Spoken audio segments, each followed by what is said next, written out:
তো দেখো বন্ধুরা, রাতের বেলা থেকে আজকে আমি ব্লগ ভিডিওটা শুরু করতে চলেছি। তো আগেই বলে দিই সবাইকে শুভরাত্রি বন্ধুরা। তো এদিকে আমি গান শুনছি, শুনতে শুনতে এখন বিছনাটা করব। তো আমি না প্রায় রাতের বেলা গান শুনতে শুনতেই বিছনা করি, এটা আমার ভীষণ একটা বাজে অভ্যাস বলতেই পারো। তো তোমাদের কি কারো এরকম অভ্যাস আছে গান শুনতে শুনতে কাজ করতে ভালোবাসো? অবশ্যই কমেন্টে জানিও বন্ধুরা। চলো এখন তোমাদের সাথে গল্প করতে করতে বিছনাটা করে নিই। তো প্রথমে বিছনাটা ঝাড়ু দিয়ে নেব। আর এই দেখো আমার মেয়ে দুষ্টুমি শুরু করে দিয়েছে এসেই, মানে একটু বিছনা করতে দেখলে হয়। আর এই গানটা না আমার ভীষণ পছন্দের একটা গান।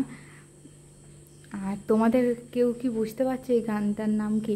অবশ্যই যদি কেউ জেনে থাকো কমেন্টে জানিও বন্ধুরা। তো কিছু কথা তোমাদের সাথে আমি তুলে ধরলাম, হয়তো এটা দেখে অনেকেই বুঝতে পারছো বা গেস করতে পারছো। কপি হাউসে সেই আড্ডাটা ভীষণ ভালো লাগে। আর এই দেখো আমার মেয়ে মশারি টাঙাবে এখন। তো আমি ওইদিকে মেয়ের একদম কোনায়, এদিকে হাজব্যান্ড শোই, তার মাঝখানে আমি, আর ওই পাশে কোনার দিকে মেয়েকে রাখি। তো দেখো টিভি দেখছে আর দুষ্টুমি করতে শুরু করে দেয়, ক্যামেরাটা অফ করে দেয় আমার মেয়ে আজকে আবার। আর এই দেখো পরের দিনের ভিডিও চলে এসছে এখন চা বানাতে। সকাল দিয়ে তোমাদের সাথে তেমন একটা ব্লগ ভিডিও শেয়ার করতে পারলাম না বন্ধুরা, শুধু জাস্ট কী কী রান্না করেছি সেটাই শেয়ার করব। তো প্রথমে চাটা বানিয়ে নিচ্ছি, যেহেতু এখন 5:30 বাজে। তো 5:30 থেকে আমার রান্নাঘরের যুদ্ধ শুরু হয় আবার। যুদ্ধ বলতে মানে প্রত্যেক দিনে ডিউটি বন্ধুরা। আমরা তো 24 ঘন্টা ডিউটি দিই, তবুও দিন শেষে শুধু এই কথাগুলোই শুনতে হয়, তুমি কি করো সারাটা দিন। আমার হয়তো এমন অনেককেই শুনতে হয়, আমাকেও মাঝে মধ্যে শুনতে হয় বন্ধুরা, যেটা সত্য কথা, যে তুমি কি করো। তো বন্ধুরা কেউ আমাদের জায়গায় একটা দিন এসে দেখুক, যারা বলে যে তুমি সারাদিন কেউ কী করো। তো আমাকে বাড়ির লোকের কাছ থেকে তেমন একটা শুনতে হয় না, শুনতে হয় অন্য কোথাও থেকে। আশেপাশে দিয়ে অনেকেই তোমার বলে যে তুমি সারাদিন ঘরের মধ্যে থাকো, বেরোতে টাইম পাও না। মাকেও বলে যে সারাদিন তোমরা কি করো এত সংসারে, যে তোমরা বাইরে একটু বেরোতে পারো না, কারোর সাথে কথা বলতে পারো না। তো দেখো বন্ধুরা সমস্তটা এবার আমরা যেহেতু ইউটিউবে কাজ করি, তো ইউটিউবে কাজ করতে গেলে না অনেকটা সময় ব্যয় করতে হয় তার পেছনে। তো একটা কিছু করতে গেলে তার পেছনে তো সময় লাগবেই বলো। তবুও চেষ্টা করি সবসময়। আর এই বর্ষাকালে তো বেরোতে একদম ইচ্ছা হয় না। তো যেইটুকুনি টাইম পাই বন্ধুরা কিছু কিছু হাতের কাজ করি, সেটা তোমাদের সাথে আমি শেয়ার করি। তো এইভাবে চলে। আর মা তো টাইম পেলে পুচকু শোনার কোথায় কি লাগবে, কি করতে হবে, কেমনভাবে রাখতে হবে। তো দেখো এত যত্ন রাখার পরও মাঝে মধ্যে একটু উল্টোপাল্টা হলেই ঠান্ডা লেগেছে। 2 দিন ধরে হয়তো ঘামটাও হয়েছিল, ওই কারণে ঠান্ডাটা লেগে গেছে। তো এখন অনেকটাই ভালো আছে। তো আমি একদিকে তরকারি বসিয়ে দিয়েছি গরম, আর একদিকে তোমার চা বসিয়ে দিয়েছি। তরকারিতে একটু লবণ কম ছিল, তো আবার লবণ দিয়ে ঢেকে দিলাম।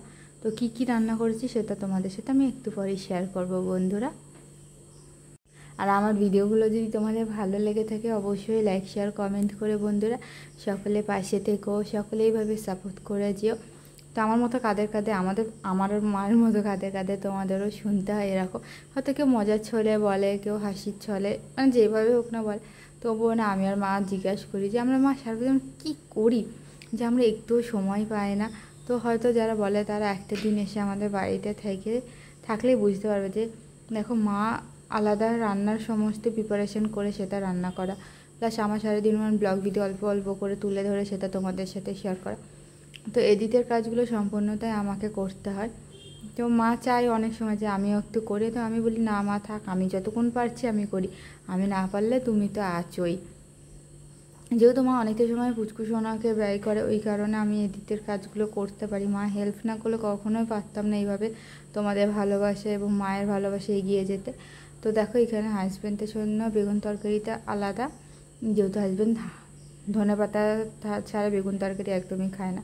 আর এই যে এখানে পাঁচমিশালি তরকারি করেছিলাম, দেখো এইটুকুনি আছে আর পরে।